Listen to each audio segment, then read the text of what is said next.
Record করতে ভুলে গেছিলাম। তো যেটা বললাম, what is a computer? Greek বা ল্যাটিন শব্দ কম্পিউট বা কম্পিউটার থেকে কম্পিউটার শব্দের উৎপত্তি, যার অর্থ গণক বা গণনকারী যন্ত্র। গণনকারী যন্ত্র হিসেবে কম্পিউটার আবিষ্কার হলেও বর্তমানে ইহার কার্যবিষয়তার কারণে একে সাধারণ কোনো সংজ্ঞা দ্বারা গণ্যবদ্ধ করা যায় না। তো এখানে মূলত আসলে ব্যাপারটা হলো কি, সর্বপ্রথম যখন কম্পিউটার তৈরি করা হয়েছিল, এটা শুধুমাত্র একটা গণনার কাজ করা যায় এই ধরনের যন্ত্র হিসেবে তৈরি করা হয়েছিল। তো যেমন ধরেন, বর্তমান সময়ে আমরা যদি গণনা করা হয় এমন একটা যন্ত্রের কথা যদি চিন্তা করি, তাহলে সেক্ষেত্রে সর্বপ্রথম আমাদের সামনে যে যন্ত্রটা মাথায় আসবে তা হলো ক্যালকুলেটর। বর্তমান সময়ের জন্য ক্যালকুলেটর হচ্ছে শুধুমাত্র একটা গণনাকারী যন্ত্র। এটা দিয়ে আমরা গণনার কাজ ছাড়া অন্য কোনো কাজ করি না। সর্বপ্রথম এই কম্পিউটার কিন্তু এই ধরনের একটা চিন্তাধারা নিয়ে তৈরি করা হয়েছিল। তো পরবর্তীতে এই গণনাকারী যন্ত্রের যে সমস্ত গণনাগুলো আমরা করে থাকি এগুলাকে স্মৃতি হিসেবে মানে জমা রাখার জন্য একটা মেমোরি তৈরি করার প্রয়োজন পড়ে। তো এই মেমোরির প্রয়োজন থেকে ধীরে ধীরে এই কম্পিউটারের আরো অন্যান্য যে ডিভাইস আছে সেগুলা মাথায় আসে। এখানে দেখেন ২ নম্বর পয়েন্টের মধ্যে, তবে আমরা বলতে পারি কম্পিউটার হলো অনেকগুলো ইলেকট্রনিক যন্ত্র দ্বারা গঠিত একটি অত্যাধুনিক ইলেকট্রনিক যন্ত্র। তার মানে কম্পিউটারে শুধুমাত্র দু একটা ডিভাইস দ্বারা কিন্তু তৈরি না। একটা কম্পিউটার স্বয়ংসম্পূর্ণ হতে গেলে অনেকগুলো ডিভাইসের দরকার হয়। যেমন দেখেন, একটা কম্পিউটারের কি কি থাকে? মেমোরি বা স্মৃতি। বাংলায় আমরা সাধারণত বলে থাকি স্মৃতি, ইংরেজিতে যেটা বলা হয় মেমোরি। আমরা কম্পিউটারের মাধ্যমে যে কোনো কিছু নিয়ন্ত্রণ করতে পারি, তার কাছ থেকে আমরা যে কোনো ধরনের আউটপুট নিতে পারি। কম্পিউটার সকল ধরনের গাণিতিক যুক্তি গ্রহণ করে এবং আমাদেরকে খুব সহজভাবে সেটা আউটপুট হিসেবে দেয়, ফলাফল হিসেবে আমাদেরকে দিয়ে দেয়। এই ২টা প্যারা আপনারা মুখস্থ করে ফেলবেন। আপনাদের চাকরি জীবন থেকে শুরু করে প্রত্যেকটা ইন্টারভিউর মধ্যে খুবই গুরুত্বপূর্ণ কাজ আসবে। এমনকি বিশেষ পরীক্ষায় কিন্তু এই কম্পিউটার থেকে প্রতি বছরে ৫ থেকে ১০টার মতো প্রশ্ন থাকে। আমরা নেক্সট স্লাইডে চলে যাই।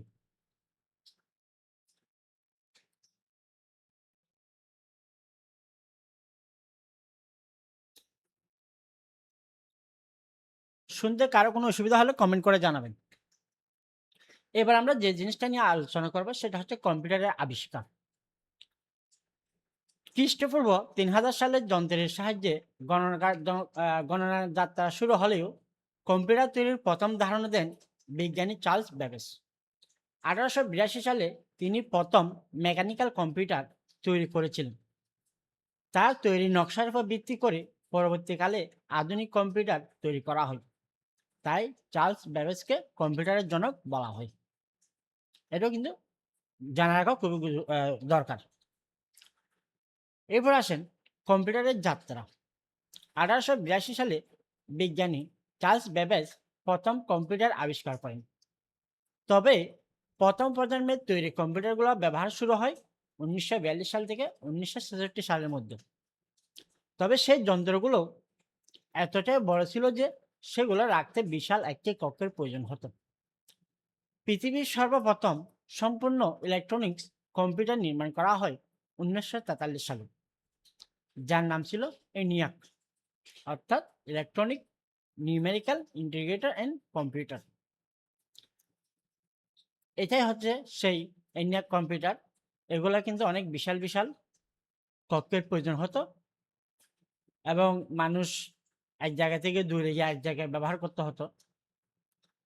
এখানে মূলত এই কম্পিউটারগুলো সাধারণত তৈরি করা হয়েছিল কিছু ভ্যাকুয়াম টিউব, মানে টিউব লাইটের মতো কিছু লাইটের মাধ্যমে, যেগুলোকে ভ্যাকুয়াম টিউব বলা হয়।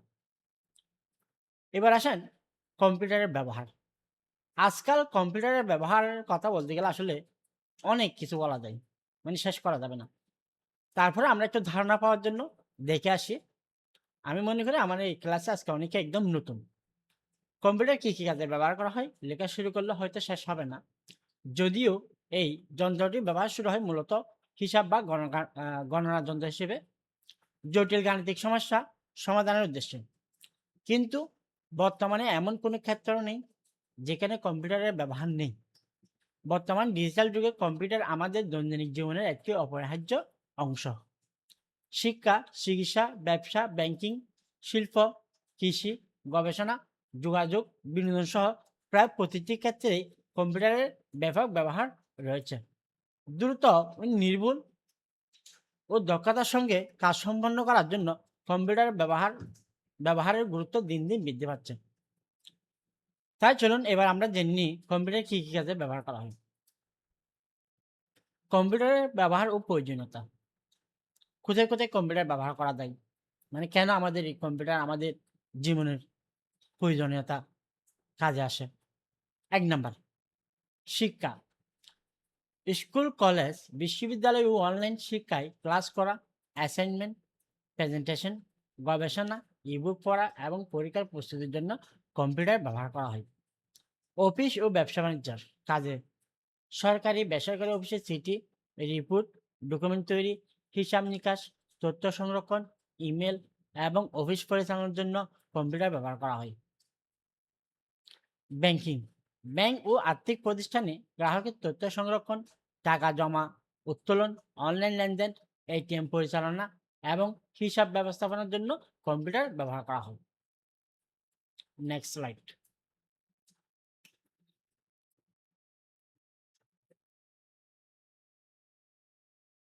স্বাস্থ্যসেবা, হাসপাতাল ও ক্লিনিকে রোগীর তথ্য সংরক্ষণ, পরীক্ষার রিপোর্ট তৈরি, রোগ নির্ণয়, অপারেশন পরিকল্পনা এবং অনলাইন চিকিৎসা সেবা প্রদানের জন্য কম্পিউটার ব্যবহার করা হয়। যোগাযোগ, communication, email, video call, online meeting, সামাজিক যোগাযোগ মাধ্যম এবং দ্রুত তথ্য আদান প্রদানের জন্য কম্পিউটার অত্যন্ত গুরুত্বপূর্ণ। বিনোদন, বর্তমান সময়ে সিনেমা দেখা, গান শোনা, গেম খেলা, ছবি ও ভিডিও সম্পাদনা এবং বিভিন্ন ধরনের ডিজিটাল বিনোদনের জন্য কম্পিউটার ব্যবহার করা হয়। আর কি কি কাজে ব্যবহার করা হয় আমরা দেখে আসি। শিল্প ও কারখানা, উৎপাদন নিয়ন্ত্রণ, স্বয়ংক্রিয় যন্ত্র পরিচালনা, মান নিয়ন্ত্রণ এবং উৎপাদনের তথ্য বিশ্লেষণের জন্য শিল্প ও কারখানায় কম্পিউটার ব্যবহার করা হয়। ৮ নম্বর, বিজ্ঞান ও গবেষণা, জটিল গাণিতিক হিসাব, গবেষণা, তথ্য বিশ্লেষণ, সিমুলেশন এবং নতুন প্রযুক্তি উদ্ভাবনের কাজে কম্পিউটার গুরুত্বপূর্ণ ভূমিকা পালন করে। পরিবহন, বিমান, ট্রেন, বাস ও জাহাজের টিকিট বুকিং, সময়সূচি নিয়ন্ত্রণ, জিপিএস নেভিগেশন এবং ট্রাফিক ব্যবস্থাপনায় কম্পিউটার ব্যবহার করা হয়। কৃষি বা এগ্রিকালচার, আবহাওয়ার পূর্বাভাস, আধুনিক কৃষি প্রযুক্তি, ফসল উৎপাদন পরিকল্পনা, বাজার দর জানা এবং কৃষি ব্যবস্থাপনায় কম্পিউটারের গুরুত্ব ভূমিকা রাখে। ই কমার্স, বর্তমানে অনলাইনে পণ্য কেনাবেচা, অর্ডার ব্যবস্থাপনা, ডিজিটাল পেমেন্ট, গ্রাহক সেবা এবং ব্যবসা পরিচালনার জন্য কম্পিউটার ব্যবহার করা হয়। ফ্রিল্যান্সিং এবং remote job, graphics design, video editing, web development, digital marketing, data entry এবং আন্তর্জাতিক ক্লায়েন্টদের সঙ্গে অনলাইনে কাজ করার জন্য কম্পিউটার অপরিহার্য।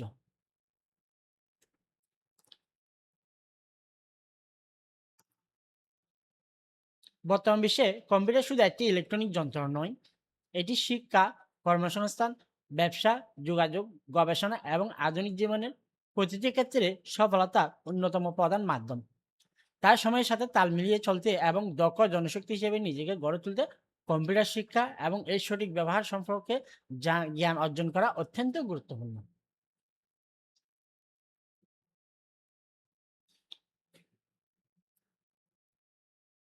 আচ্ছা, 2 মিনিটের ব্রেক দিচ্ছি। আহ, সবাই কি শুনতে পাচ্ছিলেন?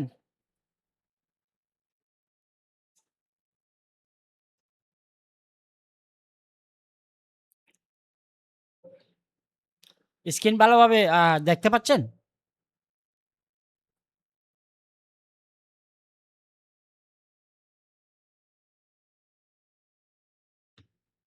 হ্যাঁ, পিডিএফ ফাইল দেওয়া হবে, পরবর্তীতে আমরা দিব, অবশ্যই দিব। আমাদের ক্লাসে যে সকল নোট পাবেন সবগুলো আমাদের ওয়েবসাইটে প্রোভাইড করা হবে, সেগুলো আমরা 5টা ক্লাসের পরে দিয়ে দিব ইনশাল্লাহ।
ওকে, দেখেন এবার আমরা দেখব কম্পিউটারের শ্রেণীবিভাগ।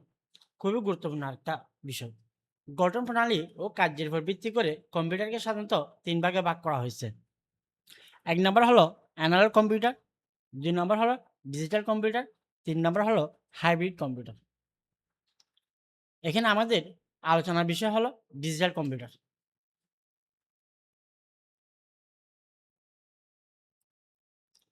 আচ্ছা, আমরা এখানে চিত্রের মাধ্যমে দেখব কম্পিউটারের শ্রেণীবিভাগগুলা।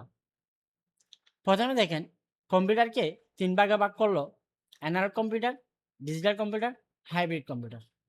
আবার ডিজিটাল কম্পিউটারকে ৪ ভাগে ভাগ করছে। Super computer, main frame computer, mini computer, micro computer. তো এই যে এখান থেকে আবার দেখেন মাইক্রো কম্পিউটারকে কিন্তু ৪ ভাগে ভাগ করা হয়েছে। Desktop, laptop, notebook, laptop. Next. তো যেটা আমাদের মূল বিষয় হচ্ছে কিন্তু ডিজিটাল কম্পিউটার। বিভিন্ন ডিজিটের মাধ্যমে কম্পিউটার কাজ করে থাকে। বাইনারি ডিজিট 0 এবং 1 এর সমন্বয়ে গাণিতিক যুক্তি প্রক্রিয়ায় কাজ করে বলে একে ডিজিটাল কম্পিউটার বলা হয়। অর্থাৎ সাধারণত যেকোনো ইলেকট্রনিক ডিভাইস কিন্তু বাইনারি ডিজিট নিয়ে কাজ করে। যারা এসএসসি অর্থাৎ ইন্টারমিডিয়েটে আইসিটি নিয়ে পড়ালেখা করছেন, এরা সংখ্যা পদ্ধতি জানে। সংখ্যা পদ্ধতি মূলত ৪ প্রকার, যেটা আমি লাস্টের দিকে দেখানো হবে। তো এখানে মূলত ৪ প্রকারের সংখ্যা পদ্ধতি থেকে বাইনারি ডিজিটের কথা বলা হলো। এরপর আসেন গঠন প্রণালী ও কার্যের উপর ভিত্তি করে ডিজিটাল কম্পিউটারকে আবার ৪ ভাগে ভাগ করছে। কি, কি? Super computer, main frame computer, mini computer, micro computer. এখানে আমাদের আলোচনার বিষয় হচ্ছে মাইক্রো কম্পিউটার। আমরা মাইক্রো কম্পিউটার নিয়ে জানার চেষ্টা করব। মাইক্রো কম্পিউটার একটি ছোট আকারের কম্পিউটার যা একটি কেন্দ্রীয় প্রসেসিং ইউনিট অর্থাৎ সিপিইউ বা ওটার আরেক নাম হচ্ছে প্রসেসর। সিপিইউ বা প্রসেসর মেমোরি, ইনপুট এবং আউটপুট ডিভাইস নিয়ে গঠিত। এটি সাধারণত ব্যক্তিগত ব্যবহারের জন্য ডিজাইন করা হয় এবং দৈনন্দিন কাজ যেমন ইন্টারনেট ব্রাউজিং, গেম খেলা, অফিসের কাজ, নথি তৈরি ইত্যাদি কাজ করার জন্য ব্যবহার করা হয়। মাইক্রো কম্পিউটারগুলো আকারে ছোট, দামে সাশ্রয়ী এবং সহজে ব্যবহারযোগ্য, যা সাধারণ ব্যবহারকারীদের জন্য উপযুক্ত। এটি সাধারণত ঘরোয়া এবং ছোট ব্যবসার জন্য ব্যবহার করা হয়। উদাহরণস্বরূপ পার্সোনাল কম্পিউটার, আমরা সাধারণত সবাই পিসি বলি, ল্যাপটপ এবং আধুনিক স্মার্টফোন সবই মাইক্রো কম্পিউটার হিসেবে কাজ করে। আবার গঠন প্রণালী ও কার্যের উপর নির্ভর করে মাইক্রো কম্পিউটারকে ৪ ভাগে ভাগ করা হয়েছে। Desktop, laptop, notebook, laptop. Desktop, desktop কোনগুলা? টেবিল বা ডেস্কের উপর স্থাপন করা হয় বলে একে ডেস্কটপ কম্পিউটার বলা হয়। এটি সাধারণত বড় আকারের এবং শক্তিশালী হয়ে থাকে, যা বিভিন্ন কাজের জন্য ব্যবহার করা হয়। ২ নম্বর হলো ল্যাপটপ। ল্যাপ শব্দের অর্থ হলো কুল আর টপ শব্দের অর্থ হলো উপরে। অর্থাৎ কুলের উপরে রেখে এই কম্পিউটারে কাজ করা যায় বলে একে ল্যাপটপ বলে। ল্যাপটপ ছোট, হালকা এবং বহনযোগ্য। এরপর হলো নোটবুক। নোটবুক দেখতে ল্যাপটপের মতো হলেও এর আকার, আয়তন এবং কনফিগারেশন ল্যাপটপের তুলনায় কম হয়ে থাকে। এটি সাধারণত হালকা এবং পাতলা হয় এবং কিছু, কিছু নোটবুকে ডিভিডি রাইটার থাকে না। তো এখানে ডিভিডি রাইটার বলতে যেটার মাধ্যমে সিডি চালানো হয় ওটাকে ডিভিডি রাইটার বলা হয়। ৪ নাম্বার পামটপ। পামটপ একটি ছোট আকারের কম্পিউটার যা হাতের তালুতে রাখা যায়, অর্থাৎ এটি পকেটে বহনযোগ্য এবং সাধারণত সীমিত ক্ষমতার হয়ে থাকে। একটি ল্যাপটপ, এটিকে ল্যাপটপ বলে পরিচিতি এবং এটি সাধারণত স্মার্টফোন বা পকেট কম্পিউটার হিসেবে ব্যবহার করা হয়। অর্থাৎ আমরা যারা স্মার্টফোন ব্যবহার করি, মূলত আমাদের প্রত্যেকটা স্মার্টফোন বা ট্যাব এগুলো হচ্ছে একটা ল্যাপটপ কম্পিউটার। নেক্সট।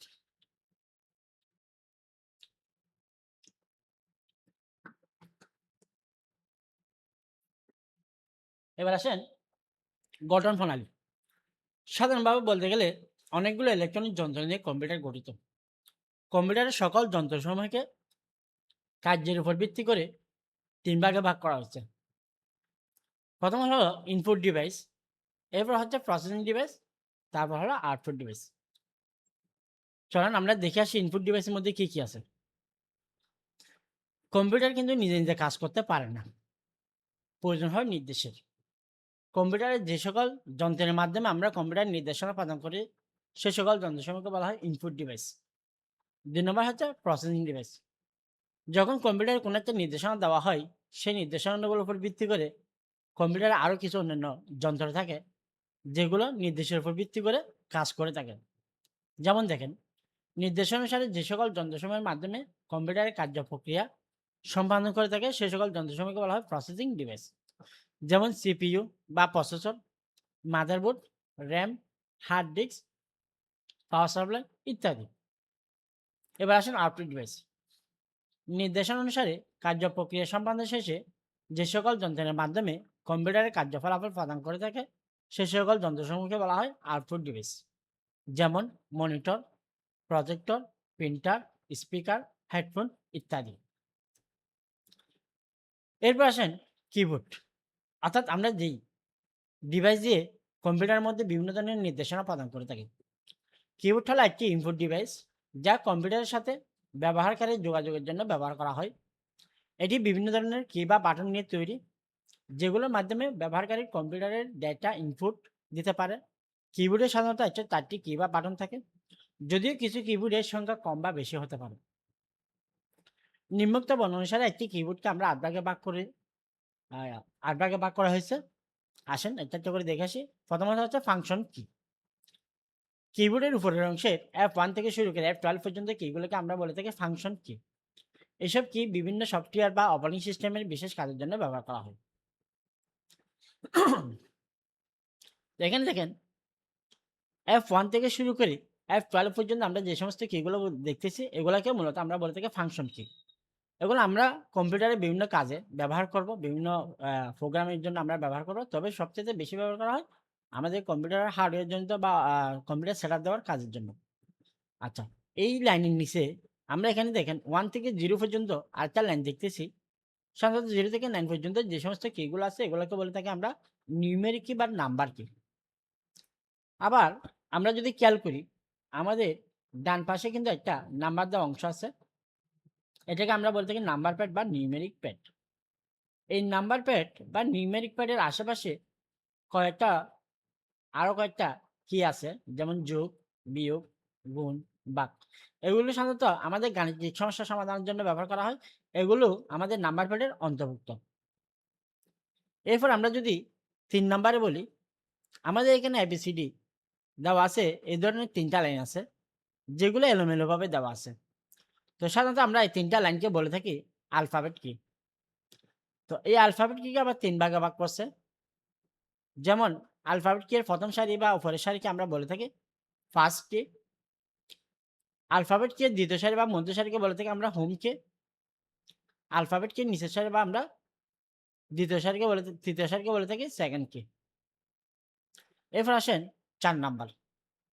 আমাদের এই কিবোর্ডে এখানে 3টে কি আছে। একটা হচ্ছে ক্যাপস লক, আরেকটা এদিকে নাম্বার লক, আরেকটা এই জায়গায় স্ক্রল লক। তো এই 3টা কি এর প্রত্যেকটার কি এর শেষে লক নামে একটা শব্দ আছে। তো এই 3টা কি যখন কিবোর্ডে অন থাকে তখন আমাদের এই কিবোর্ডের ডান পাশের এই পাশে 3টা লাইট জ্বালানো থাকে। যখন কিগুলো অন থাকে তখন এই লাইটগুলো জ্বালানো থাকে। তার মানে এই লাইটগুলো যখন জ্বালানো থাকবে তখন আমাদের এই 3টা কি দিয়ে আমরা কাজ করতে পারবো। আর যখন লাইটগুলো বন্ধ থাকবে তখন আমাদের অন্য কাজ করা যাবে। সাধারণত আমরা এই কিটা চেপে বড় হাতে টাইপ করি। যখন কোনো কিছু আমাদের বড় অক্ষরে টাইপ করতে হয় তখন আমরা ক্যাপস লক এটা চেপে তারপর টাইপিং করি। আবার যখন আমাদের এখানে নাম্বারগুলো টাইপ করতে হয় তখন আমরা নাম্বার লকটা অন করে রাখি। যদি এটা অফ রাখেন তাহলে এই নাম্বারগুলো টাইপ হয় না। আবার একইভাবে যদি আমরা ক্যাপস লকটা যদি অফ রাখি তাহলে সাধারণত এগুলো স্মল লেটারের হবে। মানে আমরা যখন কোনো কিছু টাইপ করবো সেগুলো ছোট অক্ষরের হবে। স্মল লকের কাজ সাধারণত দরকার হয় না। এরপর আসেন 4 নাম্বার। এগুলোকে আমরা সাধারণত এলইডি কি বলি। Caps lock, small lock, number lock এগুলোকে আমরা বলে থাকি এলইডি কি। যেহেতু এই 3টা কি চালু থাকলে আমাদের 3টা লাইট জ্বলে। এরপর আসেন 5 নাম্বার অ্যারো কি। আমাদের কিবোর্ডে ডান পাশের নিচের দিকে 4টা কি আছে যেগুলো ডানে, বামে, উপরে, নিচের দিকে তীর চিহ্ন হিসেবে দেওয়া আছে। তো এগুলো আমাদের মূলত কোনো লাইনের উপরে যাওয়া, নিচে যাওয়া, বামে যাওয়া, ডানে যাওয়ার জন্য ব্যবহার করা হয়। এরপর আসেন কমান্ড কি? ৬ নাম্বার হলো কমান্ড কি। তো আচ্ছা সরি নেভিগেশন কি?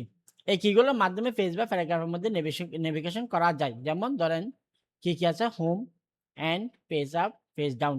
অর্থাৎ এগুলো আমাদের কোথায় আছে? আমরা একটু দেখার চেষ্টা করি। এখানে দেখেন ডান পাশে করে আমাদের home and page up, page down এখানে যে কিগুলো আছে এগুলো হচ্ছে মূলত নেভিগেশন কি।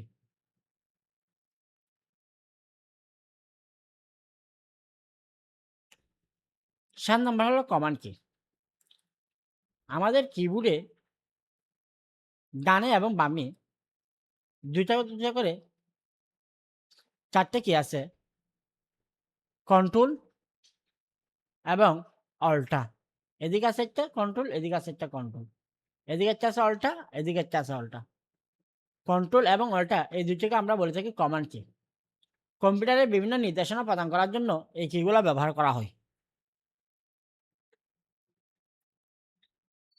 এরপর আসেন এতক্ষণ পর্যন্ত আমরা যে সমস্ত কিগুলা নিয়ে আলোচনা করেছি সেগুলো ছাড়াও আরো বেশ কিছু কি আছে যেগুলোকে সাধারণত স্পেশাল কি বলা হয়। যেমন ধরেন সবার উপরে এখানে একটা ইএসসি কি দেখতে পাচ্ছি। এটাকে আমরা বলে থাকি এস্কেপ।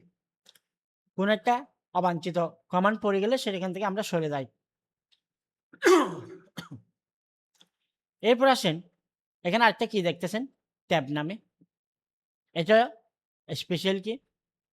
শিফট কোনো অক্ষর যদি আমরা বড় হাতে লিখতে চাই এটা দিয়ে লিখতে পারি। এখানে আরেকটা কি আছে এটাকে বলা হয় উইন্ডোজ কি। এদিকেও একটা আছে উইন্ডোজ কি। এখানে একটা আছে এটাকে বলা হয় অপশন কি। এখানে এন্টার আছে, এন্টার দিয়ে সাধারণত এক লাইন থেকে আরেক লাইনে যাওয়া যায়। এরপর এখানে আরেকটা কি আছে এটাকে আমরা বলি ব্যাক স্পেস। এটা দিয়ে কোনো কিছু ভুল হলে সেগুলো আমরা মুছে থাকি। তো এখানে মূলত এতক্ষণ পর্যন্ত যে কিগুলো নিয়ে আলোচনা করলাম আবার এখানে দেখেন এখানে লাল দাগ দেওয়া আরো কিছু কি রয়েছে। যেমন ধরেন এগুলো আইকনগুলো দেখলে আমরা অনেকেই বুঝতে পারি। সাউন্ড কমানোর জন্য, সাউন্ড বাড়ানোর জন্য আমরা যদি কোনো গান শুনি, নেক্সট করার জন্য, প্রিভিয়াস করার জন্য, ভিডিওটাকে পাস করার জন্য এই ধরনের কিগুলো ব্যবহার করা হয়। আবার এখানে ইন্টারনেটে কিছু কাজ করার জন্য কি আছে এখানে দেখেন মিউট করার জন্য একটা কি আছে। এগুলো যখন কোনো একটা কিবোর্ডে দেওয়া থাকে তখন সেটাকে আমরা বলে থাকি সাধারণত মাল্টিমিডিয়া কিবোর্ড।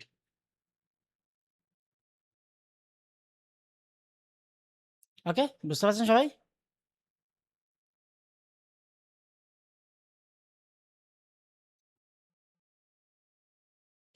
ওকে, নেক্সট এরপর আসেন কিবোর্ড নিয়ে আমরা আলোচনা দেখলাম। এবার আমরা দেখব মাউস। মাউস কম্পিউটার একটা অত্যাবশ্যকীয় ইনপুট ডিভাইস যা ব্যবহারকারীদের কম্পিউটারের সাথে সরাসরি যোগাযোগ করার সুযোগ দেয়।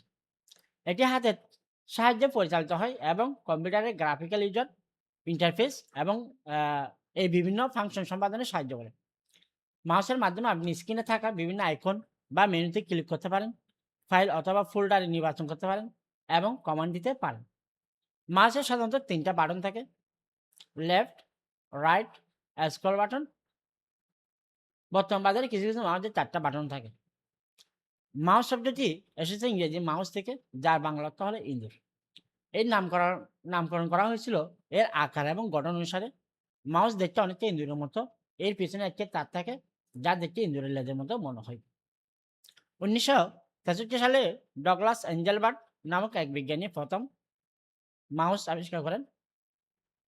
তারপরে এর নকশা এবং প্রযুক্তি পরিবর্তিত হয়েছে, কিন্তু মাউসের মৌলিক কাজ একই রয়ে গেছে।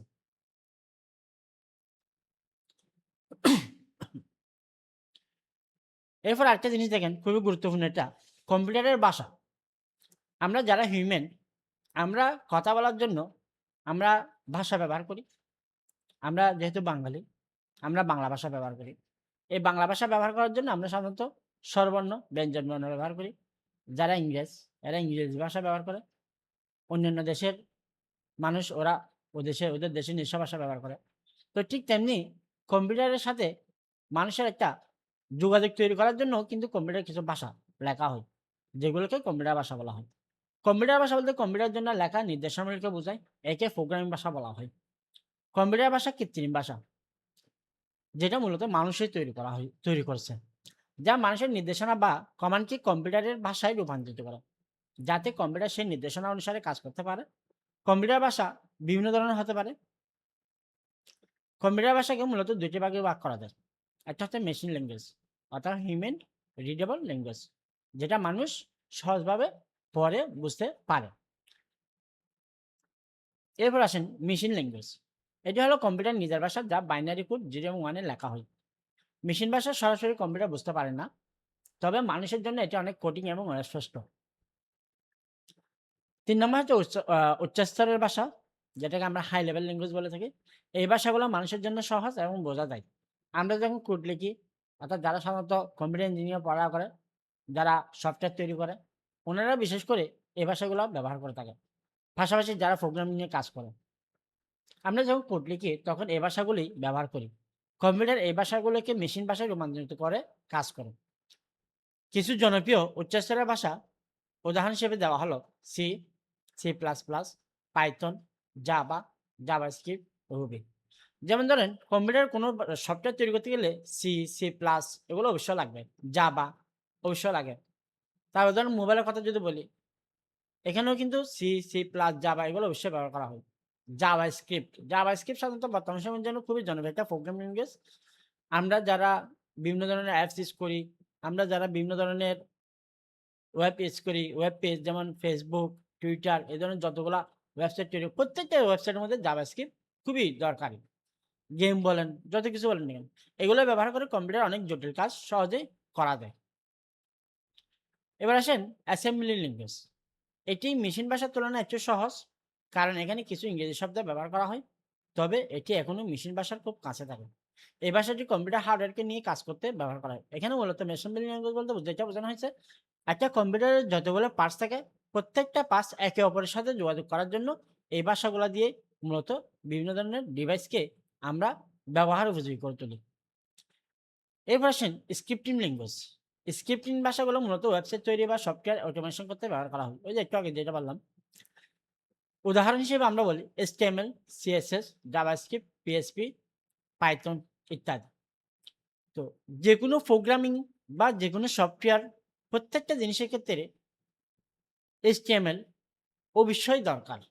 HTML-টা হচ্ছে একটা কাঠামো। এটার উপর মূলত বিভিন্ন ধরনের সফটওয়্যার দাঁড়িয়ে থাকে। HTML দিয়ে বোঝানো হয় কোথায় কোন লেখাটা বসানো দরকার, কোন ছবিটা কিভাবে বসবে, কোথায় বসবে। এক কথা বলতে গেলে আমরা একটা বিল্ডিং এর মতো করে চিন্তা করতে পারি। একটা বিল্ডিং এর যেমন স্ট্রাকচার হচ্ছে লোহা, তার পাশাপাশি রড, কংক্রিট, বালি, সিমেন্ট, পানি এগুলো মিক্স করে যখন একটা বিল্ডিং দাঁড় করে রাখে, ঠিক তেমনি আমাদের যেকোনো প্রোগ্রাম বা যেকোনো সফটওয়্যারের ভিত্তি হলো HTML। HTML এর পাশাপাশি CSS ব্যবহার করা হয় সেই প্রোগ্রামটাকে মানুষের বোঝার জন্য, মানুষের দেখতে সৌন্দর্য লাগার জন্য।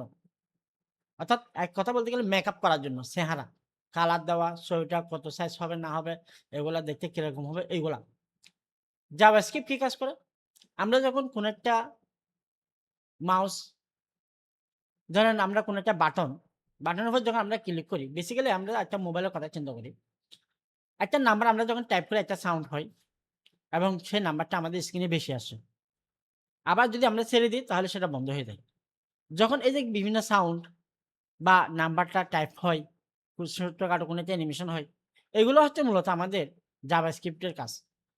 একটা পুরা নাম্বার আমরা টাইপ করার পর আমরা যখন ডায়াল নাম্বারে ক্লিক করি, এই যে আমাদের কলটা অন্যজনের কাছে পৌঁছানো হয়। আবার কোনো একটা গেমিং ক্ষেত্রে যখন আমরা চিন্তা করি, ধরেন একটা ফ্রি ফায়ার গেম।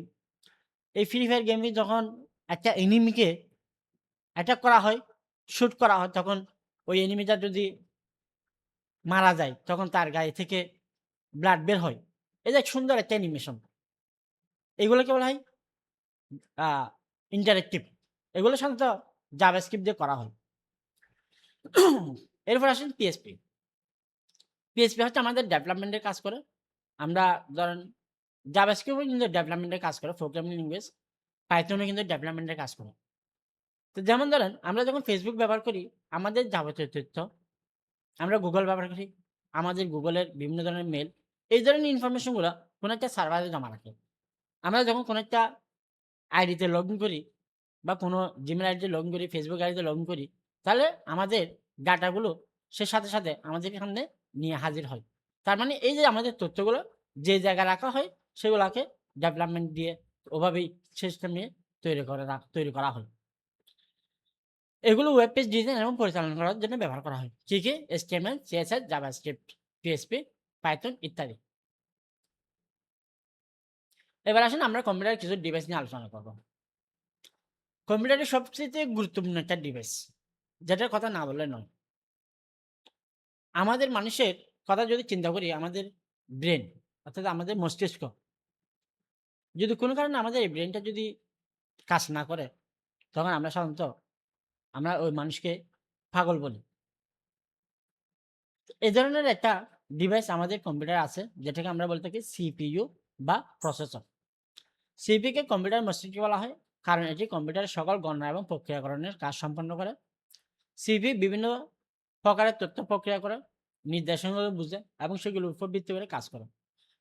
এটি কম্পিউটারের মূল উপাদানগুলোর মধ্যে একটি এবং এটি একটি ডিজিটাল কম্পিউটারের কার্যকারিতা নির্ধারণে গুরুত্বপূর্ণ ভূমিকা পালন করে। CPU এর মূল কিছু উপাদান এখানে দেওয়া হয়েছে। অ্যালগরিদমেটিক লজিক ইউনিট, অর্থাৎ সংক্ষেপে বলা হয় ALU। ALU গাণিতিক এবং যৌক্তিক অপারেশন সম্পাদন করে।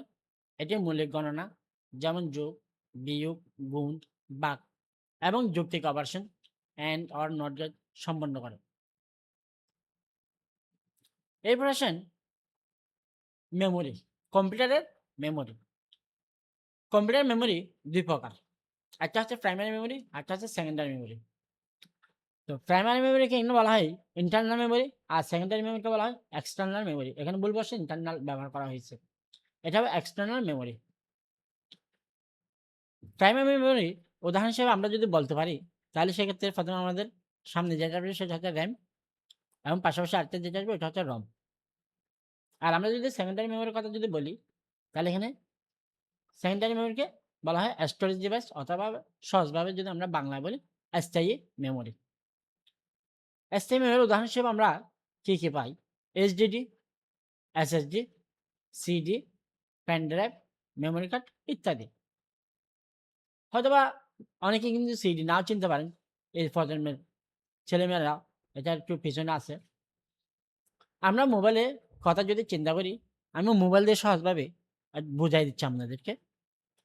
প্রাইমারি মেমোরি, আমরা যখন কোনো একটা মোবাইল কিনতে যাই, তখন সাধারণত আমরা ৩ টা জিনিস চিন্তা করি বা খেয়াল করি।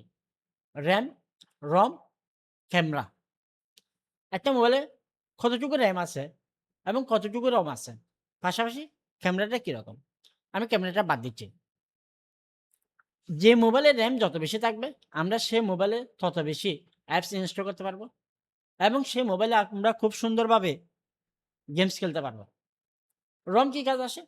ROM হচ্ছে মূলত মোবাইলের সেট মেমরি হিসেবে কাজ করে। যেটা এখানে ROM এর পূর্ণরূপটা কি? ROM এর পূর্ণরূপ হচ্ছে রিড অনলি মেমোরি। আর RAM এর পূর্ণরূপ হচ্ছে র‍্যান্ডম অ্যাক্সেস মেমোরি। RAM কোনো স্থায়ী মেমোরি না। RAM এ কোনো তথ্য জমা রাখে না। তবে ROM তথ্য জমা রাখে, সে আবার ২ ভাবে কাজ করে। যেমন ধরেন আমরা যদি মোবাইলের ROM এর কথা বলি, মোবাইলে যেটা ROM, এটা ROM বলার কারণ কি? কারণ হচ্ছে এই মেমোরিটা আমরা সহজভাবে বলি সেট মেমোরি। এই মেমোরিটা মোবাইলের মাদারবোর্ডের সাথে ফিক্সড ভাবে দেওয়া আছে। আমরা চাইলে কিন্তু এটা বাড়াতে পারবো না বা কমাতেও পারবো না। RAM ও কিন্তু সেম একইভাবে ফিক্সড দেওয়া আছে, বাড়াতেও পারবো না, কমাতেও পারবো না। মোবাইলের ক্ষেত্রে আবার দেখবেন, কোম্পানিরা একটা মোবাইল তৈরি করার পর সেখানে ডিফল্ট ভাবে কিছু অ্যাপস ইনস্টল করে রাখে, যার কারণে যেগুলো আমরা চাইলেও কি ডিলিট করতে পারি না। ওগুলো অবশ্যই ওখানে রিজার্ভ হিসেবে থাকে। আমরা যদি মোবাইলটাকে ফ্ল্যাশও মারি, সেগুলো আবার ডিফল্ট ভাবে অটোমেটিক চলে আসে। তবে আমরা মোবাইলের একটা সেকেন্ডারি মেমোরি ব্যবহার করতে পারি, যেটাকে আমরা এক্সটার্নাল মেমোরি হিসেবে বলে থাকি। অর্থাৎ মেমোরি কার্ড। মেমোরি কার্ড আমরা এক্সট্রাভাবে লাগাতে পারবো। আমাদের যদি দরকার হয় সেটা আমরা চেঞ্জ করে, যেমন ধরেন আমি একটা ১২৮ জিবির মেমোরি কার্ড ইউজ করতেছি। আবার আমার দরকার হলে আমি ওটা চেঞ্জ করে ২৫৬ জিবির আরেকটা মেমোরি কার্ড ইউজ করতে পারি। আমার প্রয়োজন ভেদে। ঠিক তেমনি আমাদের কম্পিউটারের ক্ষেত্রেও আমরা যে মেমোরি কার্ড ব্যবহার করি, আমরা সেগুলাকে বলে থাকি এইচডিডি। অর্থাৎ এর পূর্ণরূপ হচ্ছে হার্ড ডিস্ক ড্রাইভ, এইচডিডি। এরপরে আরেকটা হচ্ছে এসএসডি। এটাও একটা মেমোরি কার্ড।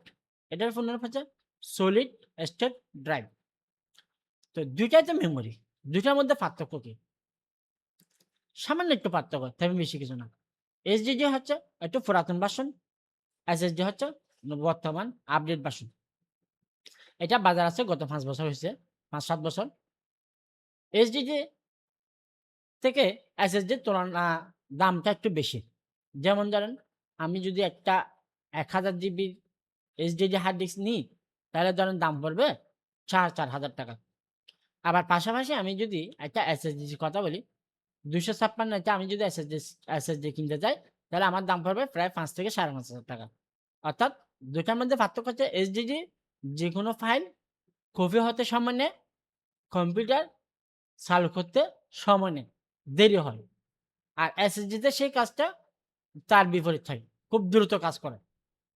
আমরা সাধারণত বর্তমান সময়ে যে সমস্ত কম্পিউটারগুলো বাজারে পাওয়া যায় সেগুলোর মধ্যে কিন্তু এসএসডি থাকে। যেকোনো সফটওয়্যার ইনস্টল করা থেকে শুরু করে অপারেটিং সিস্টেম ইনস্টল করা, এভরিথিং এসএসডির মধ্যে ইনস্টল করা হয়। যার কারণে কম্পিউটার খুব দ্রুত চালাতে পারে। এরপর আছে সিডি। সিডির মধ্যে নির্দিষ্টভাবে কিছু ফাইল রাখা যায়। যেকোনো গান, অডিও গান বা বিভিন্ন ফাইল, এগুলো ফিক্সড পরবর্তী এগুলো আর ডিলিট করা যায় না। কিন্তু আমরা যদি মেমোরি কার্ডের কথা বলি বা আমরা পেন ড্রাইভের কথা বলি, পেন ড্রাইভ যতটুকু জিবি আমরা যত ইচ্ছা তত ফাইল রাখতে পারবো। ওটার আবার ধারণ ক্ষমতার উপর ভিত্তি করে। আবার যদি প্রয়োজন হয় আমি সেগুলো মুছে আমি আবার নতুন করে ফাইল ওখানে রাখতে পারি। একইভাবে মেমোরি কার্ড। আশা করি সবাই বুঝতে পারছেন। এরপর আসেন কম্পিউটার হার্ডওয়্যার। খুবই গুরুত্বপূর্ণ। হার্ডওয়্যার হলো কম্পিউটার বা যেকোনো ইলেকট্রনিক্স ডিভাইসের শারীরিক অংশ, যা আমরা সরাসরি দেখতে এবং স্পর্শ করতে পারি। এটি কম্পিউটারের কার্যক্ষমতা এবং সঞ্চালন প্রক্রিয়ায় মূল ভূমিকা পালন করে। হার্ডওয়্যার সফটওয়্যার দ্বারা নিয়ন্ত্রিত হলেও এটি নিজে কম্পিউটারের সব কাজ সম্পাদন করার জন্য প্রক্রিয়া সম্পন্ন করে। অর্থাৎ সহজভাবে আমি যদি বলি, একটি কম্পিউটারের যতগুলো ডিভাইস বা পার্টস থাকবে, প্রত্যেকটা ডিভাইস বা পার্টসকে সহজে ধরা যাবে, ছোঁয়া যাবে। এগুলোকে মূলত আমরা কম্পিউটার হার্ডওয়্যার বলি। যে জিনিসগুলো আমরা হাতে ধরতে পারি। এরপর আসেন হার্ডওয়্যারের প্রধান উপাদান। ওই যে আমরা একটু আগে বললাম সিপিইউ বা প্রসেসর।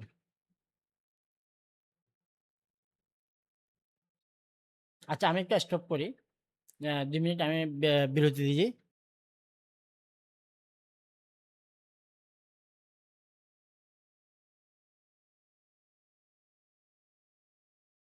আচ্ছা চলেন এবার দেখি। সেন্ট্রাল প্রসেসিং ইউনিট বা প্রসেসর কম্পিউটারের খুবই গুরুত্বপূর্ণ একটা ডিভাইস। এটি কম্পিউটারের মস্তিষ্ক, যার সমস্ত তথ্য প্রক্রিয়া করে এবং নির্দেশনা অনুযায়ী কাজ করে। একটি কম্পিউটারের যতগুলো পার্টস থাকবে তার মধ্যে এটা হচ্ছে সবচেয়ে গুরুত্বপূর্ণ একটা পার্টস। এটাকে আমরা বলি প্রসেসর বা সিপিইউ।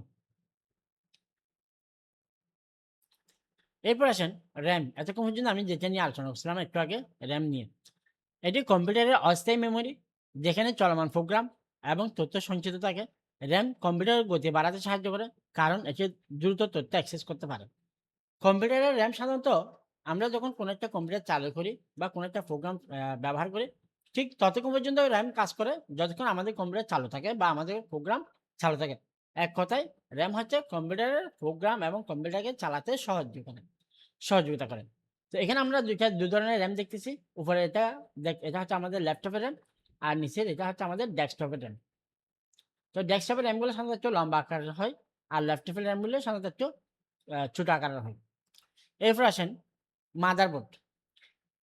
এটি একটি প্রধান সার্কিট বোর্ড যা কম্পিউটার বা ডিভাইসের সব উপাদান যেমন সিপিইউ, র্যাম, এইচডিডি ডিভাইস ইত্যাদি সংযুক্ত করে। একটা কম্পিউটারের যতগুলো পার্টস থাকবে সমস্ত পার্টসগুলা এই মাদারবোর্ডের সাথে সংযুক্ত থাকে। যেমন ধরেন হার্ড ডিস্ক বলেন, যেমন হার্ড ডিস্ক আমরা কি করি? এই জায়গায় কানেক্ট করি। আর প্রসেসর কোথায় কানেক্ট করা হয়? এই জায়গায়। এখানে RAM কানেক্ট করা হয়। আবার এদিকে দেখেন কিছু পোর্ট আছে। এখানে আমাদের বিভিন্ন কিছু বাহ্যিক যে জিনিসগুলো থাকে সেগুলো আমরা কি করি? কানেক্ট করে থাকি। তো মাদারবোর্ড কিন্তু প্রত্যেকটা ইলেকট্রনিক ডিভাইসের জন্য খুবই গুরুত্বপূর্ণ একটা অংশ। এরপর আসেন ৪ নাম্বার HDD বা SSD, হার্ড ডিস্ক ড্রাইভ এবং সলিড স্টেট ড্রাইভ। কম্পিউটারে ডেটা সঞ্চয় করার জন্য ব্যবহার করা হয়। SSD তে ডেটা অ্যাক্সেস অনেক দ্রুত হয়। অর্থাৎ আমি আবারও বললাম, হার্ড ডিস্ক হচ্ছে কম্পিউটারের অস্থায়ী মেমোরি। কম্পিউটারের যেকোনো ডাটা, ছবি, লেখা, ফাইল যাবতীয় ইনফরমেশন আমরা কি করি? হার্ড ডিস্কে জমা রাখি। SSD ও সেম কাজ করতে পারে। তবে বর্তমানে SSD খুব দ্রুত কাজ করে এবং এটা এখন বর্তমান সময়ের জন্য খুবই ফেমাস। এখানে আমরা কয়েকটা ছবি দেখি। এটা হচ্ছে আমাদের ডেস্কটপের RAM, সরি হার্ড ডিস্ক। এটা একটু ওজনে কিন্তু ভারী। এর পাশে আমরা যেটা দেখতেছি, এই যে এখানে দেওয়া হচ্ছে 2.5, এটা হচ্ছে ইঞ্চি। আর এটা হচ্ছে 3.5 ইঞ্চি। মানে আমাদের পরিমাপ। লম্বাতে এটা 3.5 ইঞ্চি। প্রায় 500 গ্রামের মতো হবে ওজন। আর এটা হচ্ছে 2.5 HDD। আর পাশাপাশি এই HDD এর মধ্যে আমাদের এখানে আরেকটা SSD আছে। SSD কয়েকটা আছে, কয়েক ধরনের পাওয়া যায়। এখানে আরেকটা আছে, এটা হচ্ছে M.2 SSD। এগুলো সাধারণত বিশেষ করে ল্যাপটপের মধ্যে বেশি ব্যবহার করা হয়। এটা হচ্ছে M7 SSD, এটা খুব কম ব্যবহার করা হয়। তাহলে আমরা কি জানলাম? SSD হচ্ছে কি বা HDD কি? এক কথায় যেকোনো তথ্য জমা রাখেন কম্পিউটারের ভান্ডার। এরপর আসেন পাওয়ার সাপ্লাই। এটা শুধুমাত্র ডেস্কটপ কম্পিউটারের ক্ষেত্রে ব্যবহার করা হয়। এটি কম্পিউটার বা ডিভাইসকে বিদ্যুৎ সরবরাহ করা হয়। অর্থাৎ আমাদের ডেস্কটপ কম্পিউটারে কারেন্ট সরবরাহ করার জন্য এই ডিভাইসটা ইউজ করা হয়। আর ল্যাপটপের ক্ষেত্রে কি করা হয়? ল্যাপটপের ক্ষেত্রে সাধারণত আমরা অ্যাডাপ্টার ব্যবহার করি। ওই অ্যাডাপ্টার দিয়ে আমরা কি করি? কারেন্ট দিয়ে থাকি। এরপর আসেন ইনপুট ডিভাইস। কম্পিউটারে তথ্য প্রবেশ করার জন্য ব্যবহৃত ডিভাইস। কিবোর্ড, টাইপ করার জন্য, মাউস, পয়েন্টার নিয়ন্ত্রণের জন্য, স্ক্যানার, মাইক্রোফোন ইত্যাদি। অর্থাৎ কম্পিউটারে যত ডিভাইস আমরা ব্যবহার করি তার মধ্যে কিছু, কিছু ডিভাইস আমরা ইনপুট ডিভাইস হিসেবে আমরা ব্যবহার করি। সাধারণত যে জিনিসগুলো ব্যবহার করে কম্পিউটারে কোনো কিছু প্রবেশ করানো যায়, ওগুলো হচ্ছে মূলত ইনপুট ডিভাইস। কিবোর্ড, কিবোর্ডের মাধ্যমে আমরা বাংলা, ইংলিশ টাইপিং করতে পারি। মাউসের মাধ্যমে আমরা ক্লিক করতে পারি। স্ক্যানের মাধ্যমে আমরা যেকোনো ধরনের ছবিকে আমরা কম্পিউটারে প্রবেশ করাতে পারি। মাইক্রোফোনের মাধ্যমে আমরা কথা বলতে পারি। তো এই ধরনের জিনিস যা পাবো সেগুলোকে বলা হয় আমরা ইনপুট ডিভাইস। এরপর আসেন আউটপুট ডিভাইস। এটি ব্যবহারকারীর জন্য তথ্য প্রদর্শনের জন্য ব্যবহার করা হয়। ব্যবহৃত ডিভাইস যেমন মনিটর। মনিটরের সাহায্যে সাধারণত আমরা কি করি? যা কাজ করি সেই তথ্যগুলা ডিসপ্লের মধ্যে দেখি মনিটরে। ল্যাপটপের ক্ষেত্রে আমরা বলি ল্যাপটপ ডিসপ্লে। প্রিন্টার, আমরা যখন কম্পিউটারে কোনো একটা কাজ করি সেই কাজগুলো আমরা প্রিন্টারের মাধ্যমে কিভাবে বের করি। স্পিকার, আমরা যখন আ কম্পিউটারের মাধ্যমে কোনো মুভি বা কোনো গান বা কোনো কিছু কথা বলি, সে আওয়াজগুলো শোনানোর জন্য স্পিকার ব্যবহার করা হয়। গ্রাফিক্স কার্ড, এটি গ্রাফিক্স এবং ভিডিও প্রক্রিয়া করার জন্য ব্যবহার করা হয়। সাধারণত গেমিং, ভিডিও এডিটিং এবং গ্রাফিক ডিজাইনের জন্য এটি গুরুত্বপূর্ণ। তারপর আসেন ৯ number networking device. Router, modem, network card, internet এবং অন্যান্য ডিভাইসের সাথে যোগাযোগ করার জন্য ব্যবহার করা হয়।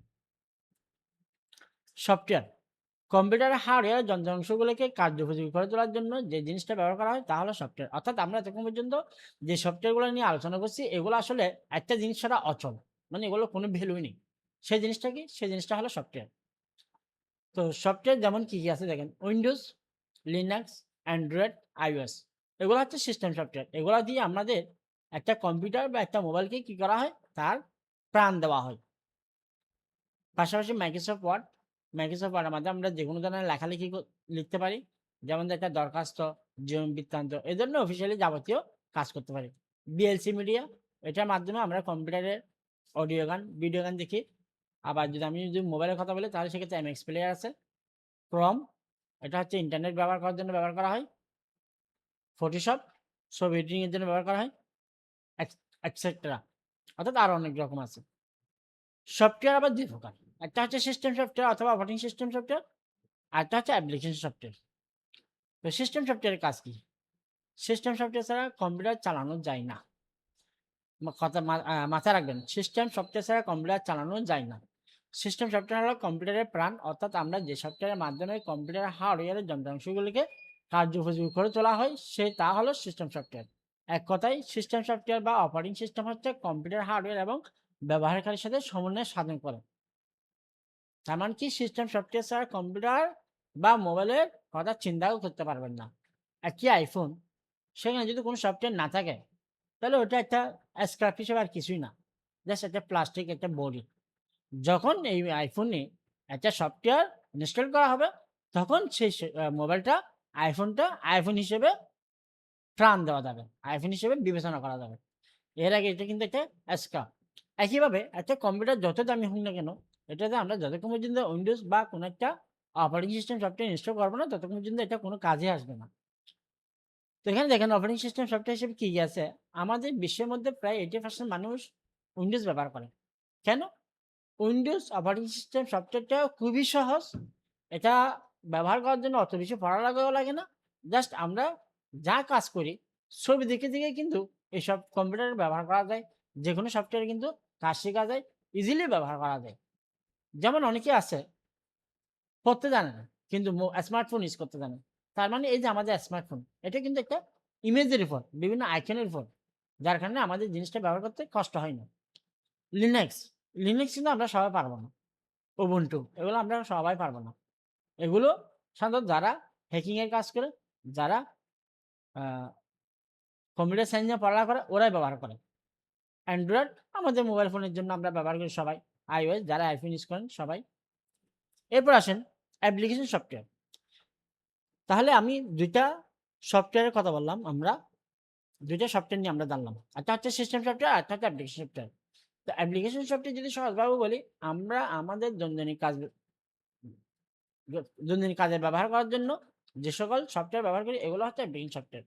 যেমন ধরেন আপনি আপনার মোবাইল ফোনে বিভিন্ন ধরনের সফটওয়্যার ইউজ করেন। আমি ছবি তোলার জন্য সেলফি ক্যাম ইউজ করেন। ফ্রি ফায়ার খেলার জন্য ফ্রি ফায়ার সফটওয়্যার ইউজ করেন। এগুলোকে আমরা কি বলি? অ্যাপস বলি, সংক্ষেপে অ্যাপস। তাহলে এই যে অ্যাপস, এই অ্যাপসটা আসলো কোথা থেকে? অ্যাপ্লিকেশন সফটওয়্যার থেকে। তার মানে অ্যাপ্লিকেশনের ডাবল ফি আর সফটওয়্যারের এস, সংক্ষেপে বলা হয় অ্যাপস। আমরা আমাদের কম্পিউটারের দৈনন্দিন কাজ করার জন্য আমরা অনেকগুলো সফটওয়্যার ব্যবহার করি। MS ওয়ার্ড, MS এক্সেল, বেসি মিডিয়া, গুগল ক্রোম ইত্যাদি। যেমন ধরেন MS ওয়ার্ড দিয়ে আমরা অফিসিয়ালি লেখালেখির কাজ করি। MS এক্সেল দিয়ে আমরা হিসাব নিকাশের কাজ করি। VLC মিডিয়া দিয়ে আমরা অডিও, ভিডিও এগুলা দেখার জন্য ব্যবহার করি। আবার ধরেন যারা গ্রাফিক্স ডিজাইনের কাজ করে, গ্রাফিক্স ডিজাইনের সফটওয়্যার ব্যবহার করি। আবার যারা এডিটিং এর কাজ করে, এরা এডিটিং এর সফটওয়্যার ব্যবহার করে। অনেকগুলো এডিটিং সফটওয়্যার আছে। Adobe Premiere Pro, Camtasia, Filmora, এরকম অনেক সফটওয়্যার আছে। CapCut, PC version. এরপর আসেন সংখ্যা পদ্ধতি। ওই যে শুরুতে বলছিলাম, মানে মাঝখানে, সংখ্যা পদ্ধতি ৪ প্রকার। ১ নাম্বার হচ্ছে দশমিক বা ডেসিমাল সংখ্যা পদ্ধতি। ২ নাম্বার হলো বাইনারি সংখ্যা পদ্ধতি। ৩ নাম্বার হলো অক্টাল ০ থেকে ৭। ৪ নাম্বার হচ্ছে হেক্সাডেসিমাল ০ থেকে ৯ এবং এ থেকে এফ পর্যন্ত। তো এখানে এই ৪ টা সংখ্যা পদ্ধতি আমরা হয়তো অনেকেই জানি না। কিন্তু আমরা যেটা ব্যবহার করি, আমাদের লাইফে যে সংখ্যা পদ্ধতি ব্যবহার করা হয় সেটা হচ্ছে ১ নাম্বারই দশমিক বা ডেসিমাল সংখ্যা পদ্ধতি। ০ থেকে ৯, ১০ টা সংখ্যা। তো আমাদের মূলত বাইনারিটা বিভিন্ন ধরনের ইলেকট্রনিক্স ডিভাইসের মধ্যে ব্যবহার করা হয়। পাশাপাশি অক্টাল, হেক্সাডেসিমাল এগুলো সবগুলো ব্যবহার করা হয়। হয়তোবা এগুলো নিয়ে আমরা কথা বলি না বা আমরা জানার চেষ্টা করি না বিধায় আমরা কখনো জানি নাই। তবে আমাদের এখানে কিন্তু এগুলো আমাদের আসবে না। জাস্ট তারপরেও আমাদের একটা ধারণা দেওয়ার জন্য দিলাম। তো আমাদের স্লাইডের কাজ এখানেই, অর্থাৎ আমাদের এটা হচ্ছে থিওরিক্যাল ক্লাস। এই থিওরিক্যাল ক্লাস কিন্তু এই পর্যন্ত শেষ। আশা করি আপনারা যারা লাইভ ক্লাস করছেন তারা বুঝবেন। আর যারা করেন নাই, আমি আপনাদেরকে ভিডিও প্রোভাইড করব। আপনারা ক্লাসটা দেখলে খুবই আপনাদের উপকার হবে। আমি বিশ্বাস করি এই ভিডিওটা আপনারা যদি ভালোভাবে যদি দেখেন, আপনারা আপনাদের লাইফে খুবই উপকার আসবে। ধন্যবাদ সবাইকে। পরবর্তী ক্লাস করার জন্য অসংখ্য ধন্যবাদ। আসসালামু আলাইকুম।